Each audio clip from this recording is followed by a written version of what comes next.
Entonces, sobre la psicología de los procesos oníricos, como les comentaba, y el primer capítulo, que es el olvido en los sueños, partimos inmediatamente con los subcapítulos porque la semana pasada ya hicimos una introducción respecto al contexto del texto y a la obra freudiana. ¿Ya? Entonces, bueno, si quedan dudas al respecto, no duden en dejarlas en los comentarios de esta misma cápsula o mandarlas internamente por Teams. Entonces, quisiera partir mencionando esta frase que es repetida, porque se la mencioné la semana pasada, pero que me parece muy buena para ilustrar eh, lo que son los sueños, ya que esta es la regla general de los sueños y de alguna manera la regla general de las formaciones de compromiso, ¿ya? El sueño es el cumplimiento disfrazado de un deseo reprimido, ¿ya? Y aquí va entre paréntesis el disfrazado y el reprimido. ¿Por qué me parece sumamente importante esta frase? Porque nos va señalando que el sueño es más que un simple proceso o actividad mental que ocurre durante nosotros dormimos, ¿ya? Y porque de alguna manera nos está indicando, al igual que por ejemplo con los síntomas, que representan algo, ya que el sueño tendría un sentido, un significado oculto. En este caso, como estamos hablando, yo les mencionaba un poco la semana pasada, del primer dualismo pulsional, acá hablamos de que hay un deseo reprimido y que incluso aquellos sueños que son angustiosos ocultan un deseo que quiere salir, ¿ya? Entonces, eh, para contextualizar un poquito del capítulo, como dato actual, sabemos que al despertar olvidamos casi el 80% de lo que soñamos en los primeros 5 minutos y que es muy normal despertarnos con la sensación de haber soñado, pero no de recordar que soñamos, ¿ya? Entonces, esto no es algo que ocurra solamente ahora, es algo que siempre ha ocurrido. Y que de hecho con eso parte el texto señalando que olvidamos gran parte del sueño eh, y que probablemente lo que olvidamos sea lo más relevante del sueño, ¿ya? Entonces, eh, parte señalando que nosotros no tenemos certeza alguna que aquel sueño que estamos interpretando, sea propio o sea de un paciente, sea realmente como ocurrió el sueño. ¿Por qué ocurre esto? Por lo de acá, por lo que les señalo acá. Porque el sueño tiende a generar lagunas de alguna manera en la memoria. Y esto hace que nosotros y nuestra mente trate de rellenar esas lagunas para no tenerlas ahí como vacíos, ¿ya? Entonces, me parece importante señalar que si bien esto no aparece en este capítulo, sirve para entender mejor cómo funciona el sueño, el mecanismo del sueño de alguna manera, ¿ya? O sea, no mecanismo como mecanismo de defensa, sino como formación de compromiso, ¿ya? El trabajo del sueño opera por medio de 4 elementos que vendría a ser la condensación, el desplazamiento, el miramiento por la figurabilidad y la elaboración secundaria, ¿ya? Eh, de alguna manera, durante el texto va mencionando la condensación y el desplazamiento, y si bien no lo menciona como tal el miramiento por la figurabilidad y la elaboración secundaria, se va dando indicio de que esto lo van a entender cuando les explique qué son, ¿ya? La condensación consistiría, como bien lo señala, una, una decantación de una serie de significantes. eh, no pensemos si es que tienen conocimiento lacaniano, no de los significantes lacanianos, sino de asociaciones relevantes condensadas en cierto elemento, que a su vez es más digerible y que tiene estrecha relación con el desplazamiento. ¿Por qué? Porque el desplazamiento, y por eso están con flechitas, eh, porque el desplazamiento, conocido también como un mecanismo de defensa, hace alusión a un ejercicio de traslado de afecto de un objeto o persona a otro con menor relevancia, ya puede ser a otro objeto o a otra persona que tenga menor importancia. La semana pasada veíamos esto, por ejemplo, con el sueño de la inyección de Irma, donde Freud dice que el doctor M, que fue quien le hizo el comentario que a él le molesta, en el sueño no tiene la apariencia de él, sino que tiene la apariencia de otra persona, y esta otra persona es su hermano, ¿ya? el hermano de Freud, con quien él en ese momento también estaba molesto. Entonces ahí podemos ver cómo este afecto de rabia, etcétera, que siente hacia el hermano, se desplaza hacia otra persona con la cual él también está molesto, pero que es mucho más digerible de alguna manera o más aceptable estar molesto con un médico, con un colega, que con tu hermano. Entonces, en el miramiento por la figurabilidad, nos encontramos que el contenido del sueño o el tema central, que puede ser abstracto o un pensamiento puro, se ve representado por medio de, por algo figurable o concreto. Para esto, como para ilustrar esto, sirve mucho el sueño que eh, no me acuerdo si era el de Freud y la verdad lo voy a buscar, que es el del manuscrito, que él tenía un manuscrito sin terminar y que, o parece que era otra persona, el de Revista Botánica, si no me equivoco, se llama como el pasaje. Eh, y que tiene que ver con un manuscrito, un ensayo que tenía sin terminar y en la noche sueña que está tallando una madera, ¿ya? Entonces, aquello que podría parecer abstracto, que es el sentimiento de la no suficiencia o el no estar satisfecho con algo que estoy produciendo, se reproduce de igual manera y se representa en el sueño a través de algo más concreto. Ya no, en el sueño él no aparecía escribiendo nuevamente el ensayo, ni se le apareció como una epifanía, como, oh, esto es lo que le falta al ensayo, pero se replica la angustia que él estaba atravesando en ese momento o la ansiedad de que no estaba satisfecho con lo que estaba creando y se representa en un trozo de madera que él está perfeccionando igualmente.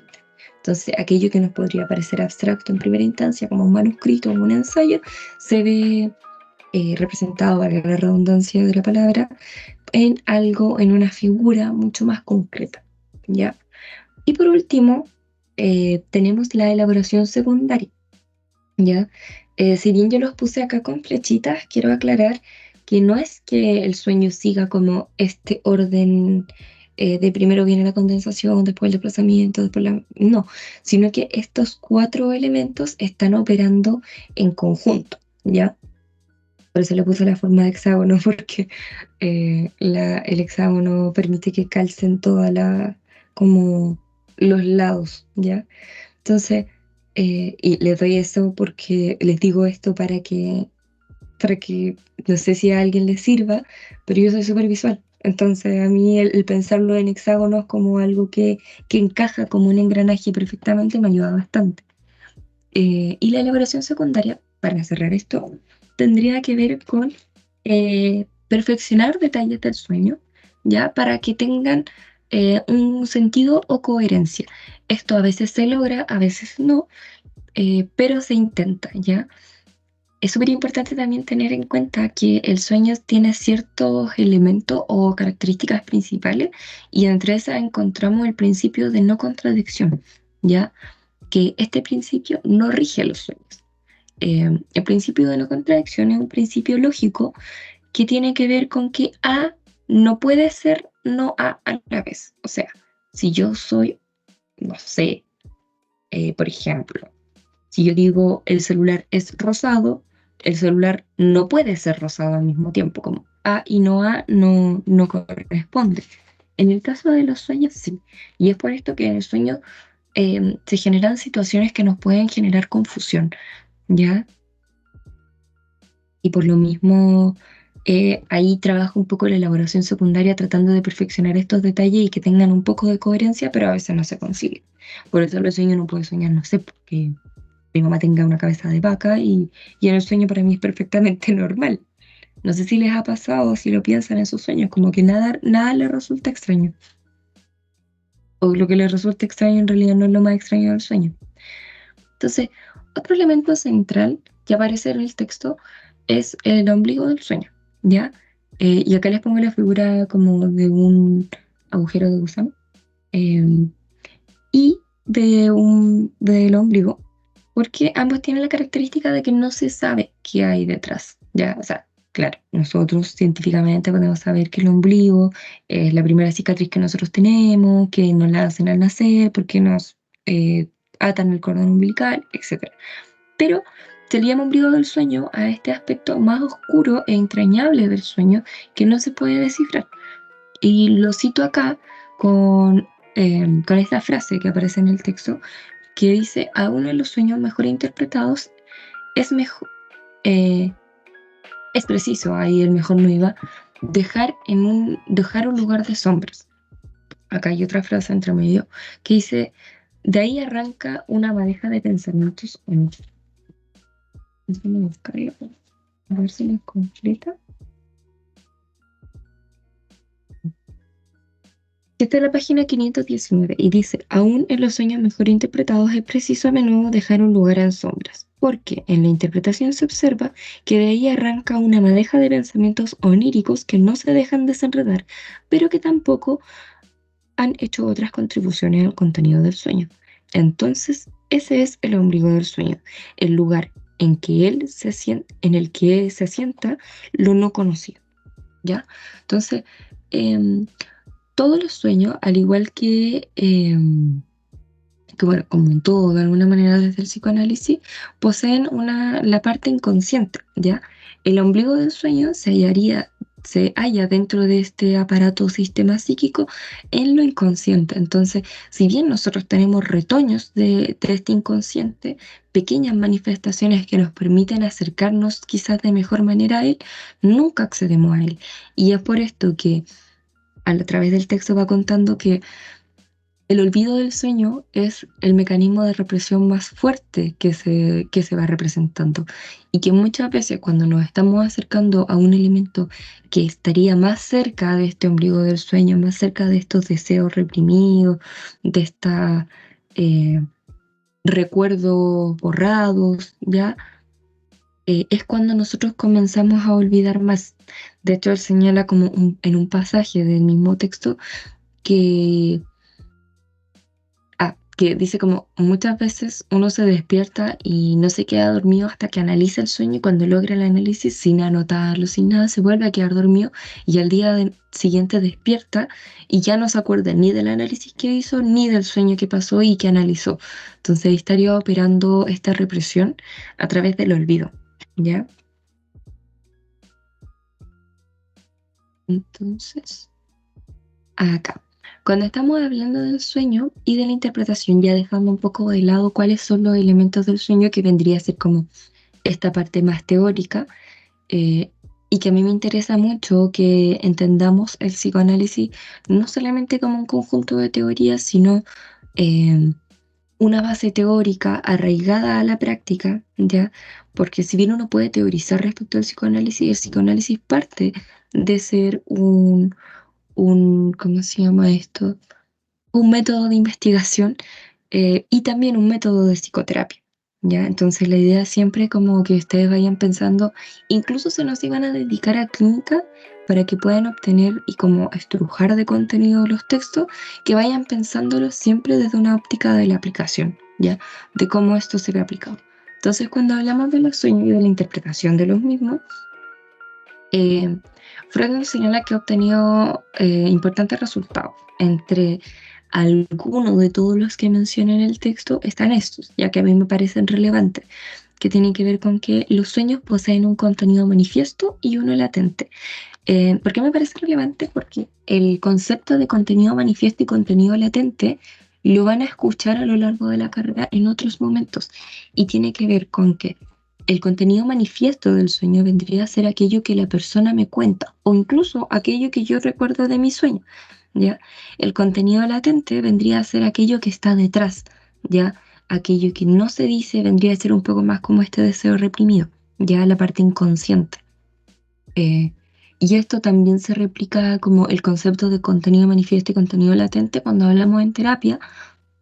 ¿Cuál es cuando hablamos de el motivo de consulta manifiesto y el motivo de consulta latente?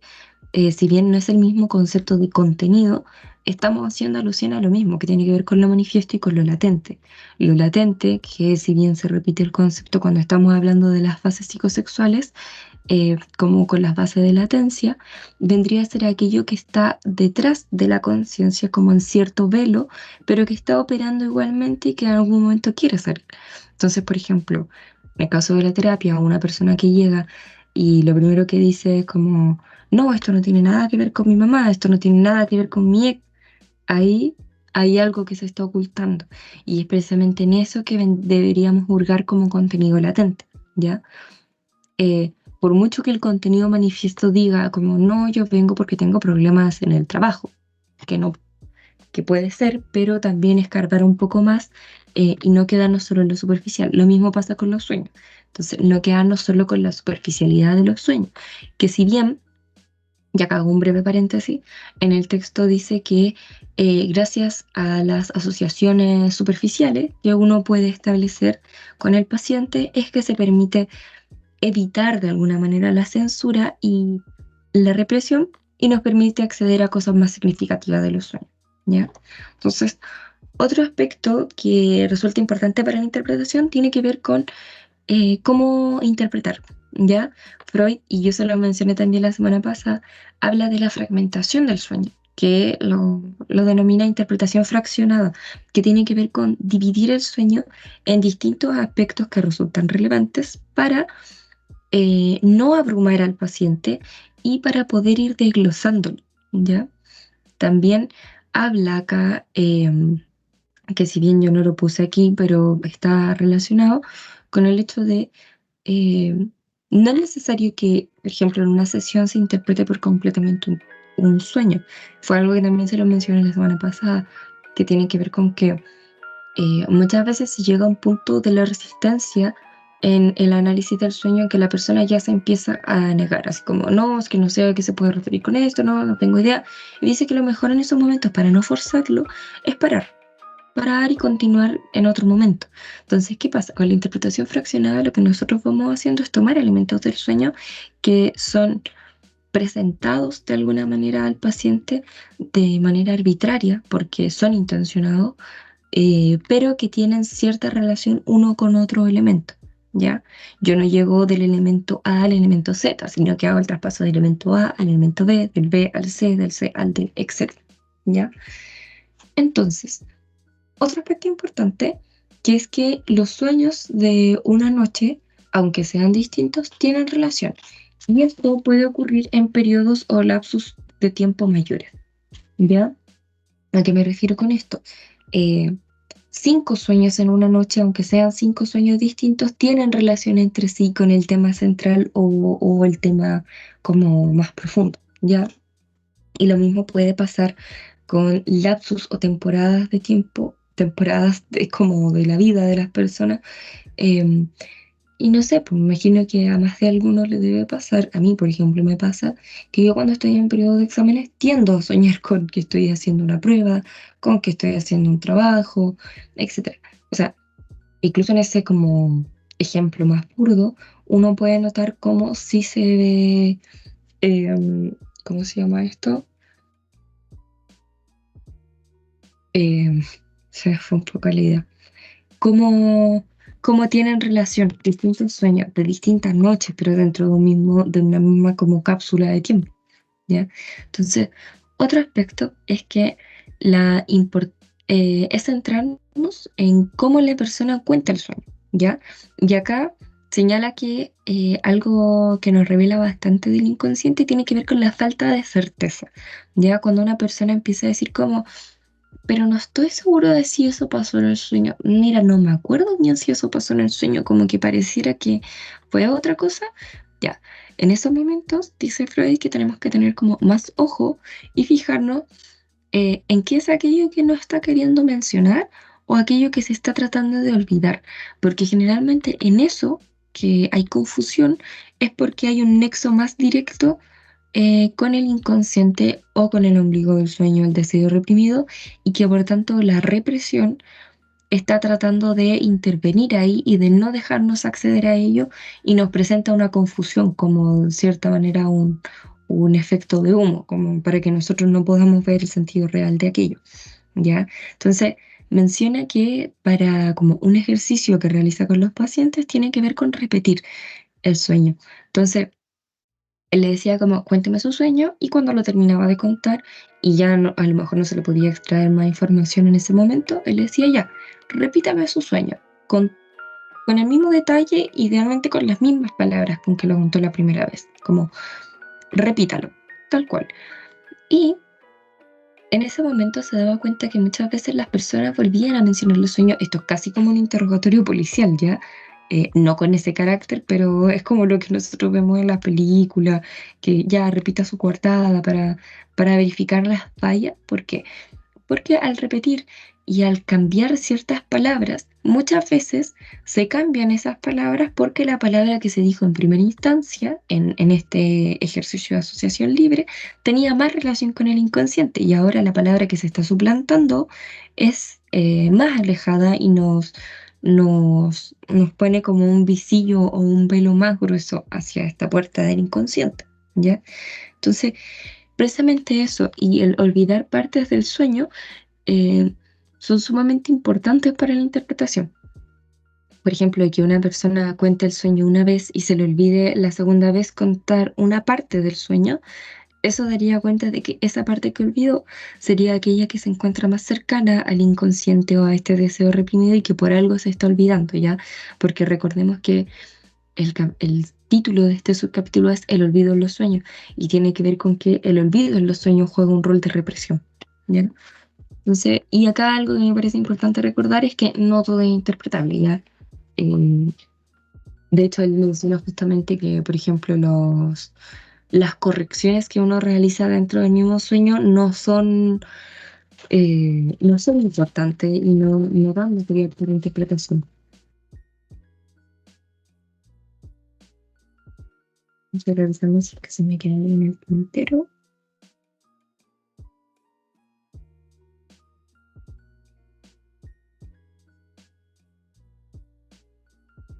Mira, y me gusta quedarme con esta frase que también aparece en la página 519, que